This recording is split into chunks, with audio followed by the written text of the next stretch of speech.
Sur le marché du travail, l'économie sociale et solidaire représente entre 9 à 10% de l'emploi.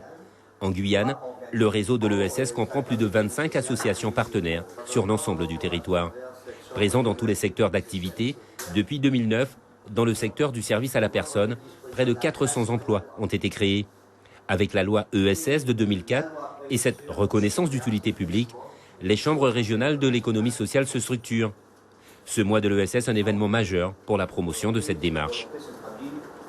L'intérêt de ce mois, c'est de faire connaître l'économie sociale et solidaire, valoriser le travail des acteurs de l'économie sociale et solidaire, faire en sorte que ça se développe, que les gens comprennent qu'à côté de l'économie dite capitaliste, l'économie traditionnelle, il y a une forme d'entreprendre qui est plus respectueuse de l'environnement, de l'humain, de la personne et qui propose une vision différente de la vie entre acteurs d'une même société.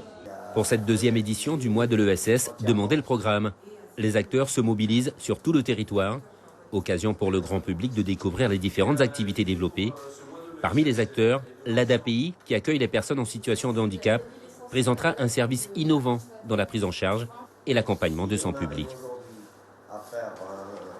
Elle va présenter la première entreprise adaptée de Guyane, c'est Adapro Service, qui se situe dans des locaux à Montlucas. Donc il y aura l'inauguration de ce service qui emploie une majorité de personnes en situation de handicap.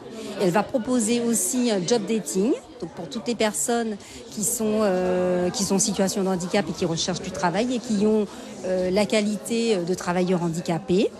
Cette deuxième édition du mois de l'économie sociale et solidaire s'achève le 30 novembre prochain à Saint-Laurent-du-Maroni par le grand village de l'ESS de l'Ouest guyanais.